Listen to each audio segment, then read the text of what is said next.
माननीय सभासदों, माननीय अध्यक्ष जी,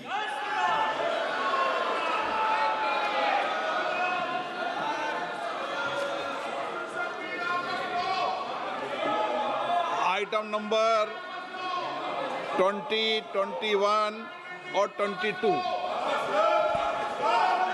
महोदय, मैं प्रस्ताव करता हूं कि भारत के संविधान का संशोधन करने वाले विधेयक को पुनर्स्थापित करने की अनुमति दी जाए। महोदय, मैं प्रस्ताव करता हूं कि जम्मू कश्मीर पुनर्गठन अधिनियम 2019 का संशोधन करने वाले विधेयक को पुनर्स्थापित करने की अनुमति दी जाए। महोदय, मैं प्रस्ताव करता हूं कि संघ राज्य क्षेत्र शासन अधिनियम 1963 का संशोधन करने वाले विधेयक को पुनर्स्थापित करने की मंजूरी दी जाए।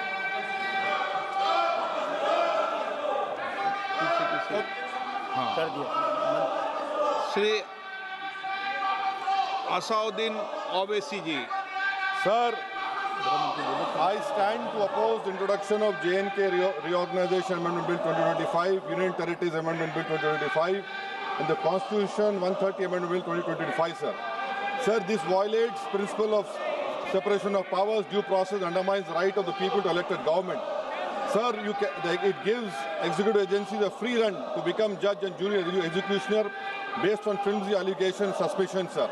Sir, only when an offence is proved beyond reasonable doubt, then only you can leave the post and the membership. But here a mere accusation, allegation, the punishment of losing one ministerial post will follow.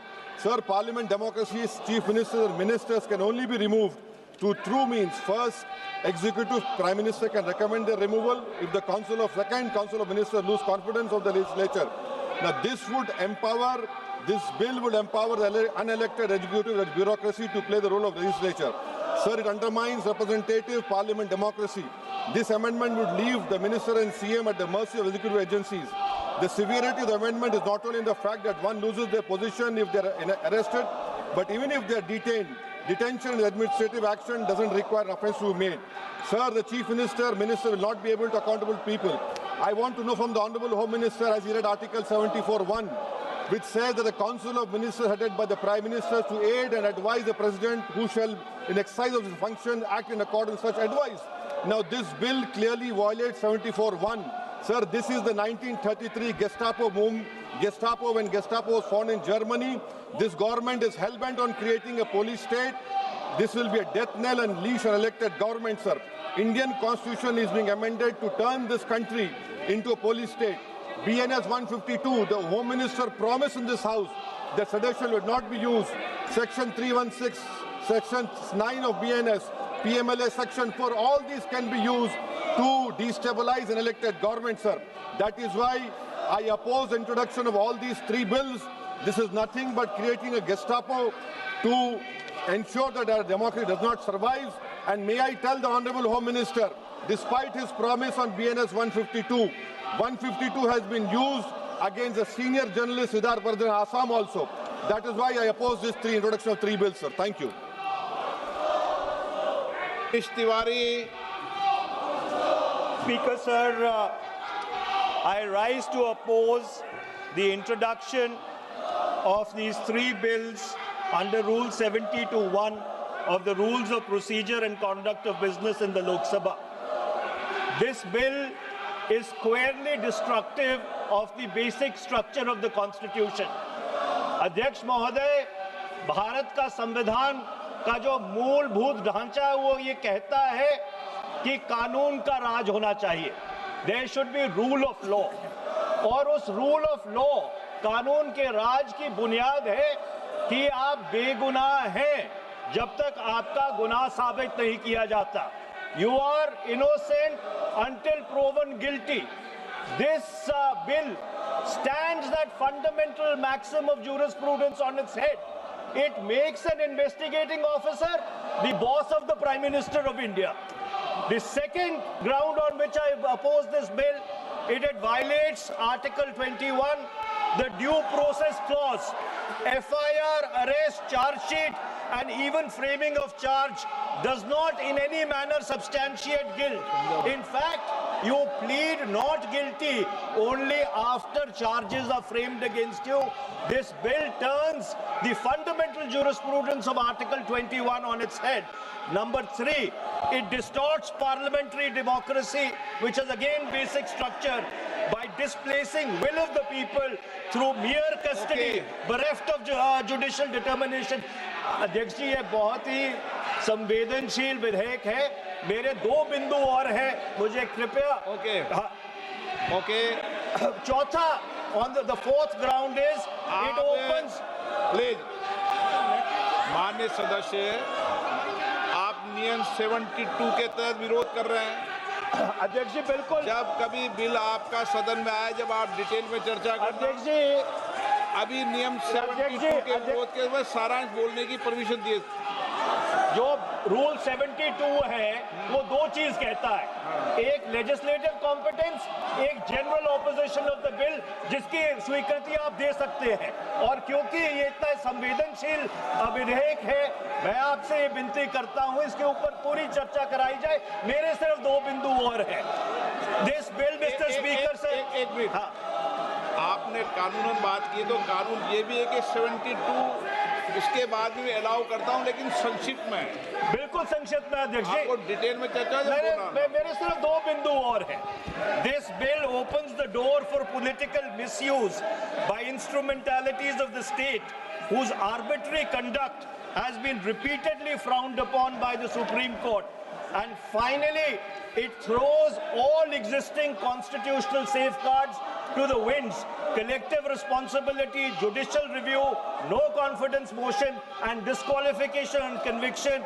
And this makes this amendment excessive, unnecessary, and unconstitutional.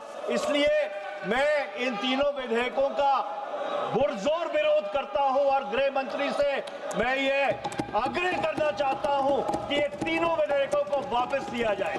Shri N.K. Premachandran. Speaker sir, I strongly oppose the bill, 130th Constitutional Amendment Bill, as well as the other 2 bills I strongly oppose on 4 grounds. So the first ground is the bills are to be introduced according to the rules and procedure of the House. The bill is not circulated among the members. Yesterday after 1 o'clock we have received the copy of the bill, and I would like to know from the Honourable Minister, what is the undue haste and urgency in bringing such a constitutional amendment bill? What is the emergent need of having such a bill? That means the introduction of the bill itself is lacking bona fides. The bill is lacking bona fides. That is why I would like to say that this is with a mala fide intention to destabilize the opposition-ruled states in various parts of the country. Number one. एक minute. माननीय अध्यक्ष जी, प्रेमचंद्रन जी कह रहे हैं कि जल्दबाजी में लाया गया. इसका सवाल इसलिए नहीं उठता कि मैं इस बिल को संयुक्त समिति को सौंपने की दरखास्त करने वाला हूं. इस पर संयुक्त समिति जो राज्यसभा और लोकसभा पक्ष और विपक्ष सभी सांसदों की बनेगी, जो इस पर विचार करेगी और आपके सामने लेकर आएगी.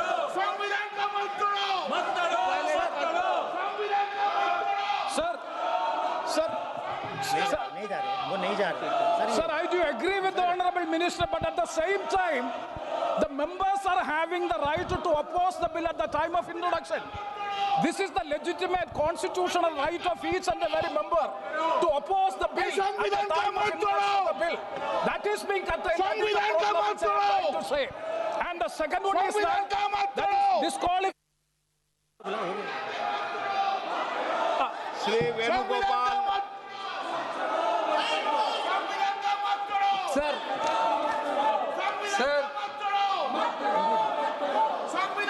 Sir, I rise to oppose the introduction of the Constitution Amendment Bill 25, the Government of Union Territory.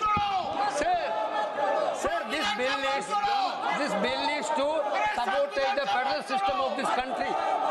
This bill is to sabotage the basic principle of the constitution of this country. Sir, BJP people are telling this bill is to bring morality in politics. Can I ask a question to the Honorable Home Minister? When he was the Home Minister of Gujarat, he had been arrested, sir. Whether he took the morality of that point of time, ये विषय नहीं है माननीय सदस्य। morality of that point of time. गृह मंत्री जी, आप मुझे सुनो जरा, मुझे सुनो गृह मंत्री जी, मुझे सुनो ना, पहले बैठ जाओ। प्लीज। हाँ, गृह मंत्री जी। माननीय अध्यक्ष जी, मैं रिकॉर्ड क्लियर करना चाहता हूं। मुझ पर झूठे आरोप लगाए तब अरेस्ट होने के पहले मैंने नैतिकता के मूल्यों का हवाला देकर इस्तीफा भी दिया और जब तक मैं कोर्ट से निर्देश नहीं हुआ कोई संविधान पद मैंने स्वीकार नहीं किया। ये क्या सिखाते हैं नैतिकता में? मैं तो इस्तीफा देकर गया था और मैं तो चाहता हूं कि ये नैतिकता के मूल्य बढ़े। हम ऐसे निर्लज्ज नहीं हो सकते कि हम पर आरोप लगे और हम संवैधानिक पद पर हैं। अरेस्ट के पहले मैंने इस्तीफा दिया है। माननीय सदस्य, आप बिल पर बोलिए। आप 72 के नियम के तहत बोलिए। Sir, this name है, आपका डायरेक्शन है। 19 आप 72 नियम के तहत बोलिए। सर, माइक नहीं है सर। नियम के तहत बोला आप 72। सर, this आपका डायरेक्शन है 19A, 19B। हाँ है। Chapter on call भी है। हाँ। Very clearly telling at least 1 week notice is needed for introduction of bill. Sir, I am telling that this bill is to target the opposition ruling government. This bill is to threaten the people like Nitish Kumar and Chandrababu Naidu. This bill is to blackmail everybody. Sir, my point one. आप माननीय सदस्य, आप 9 चलिए। धर्मेंद्र प्रधान जी बोलना चाहते हैं। प्रधान नहीं यादव आपके मेंबरों को बिठाओ।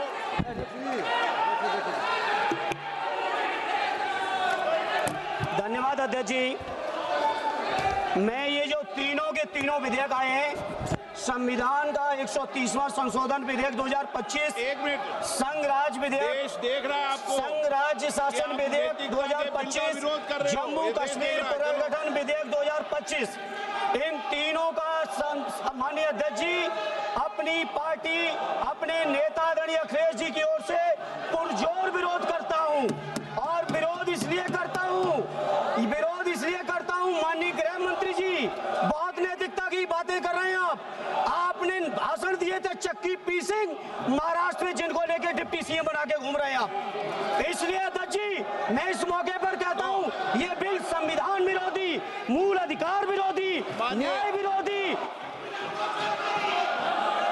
माननीय अध्यक्ष जी, मैं प्रस्ताव करता हूं कि भारत के संविधान का संशोधन करने वाले विधेयक, संघ राज्य क्षेत्र शासन अधिनियम 1963 का संशोधन करने वाले विधेयक और 2019 का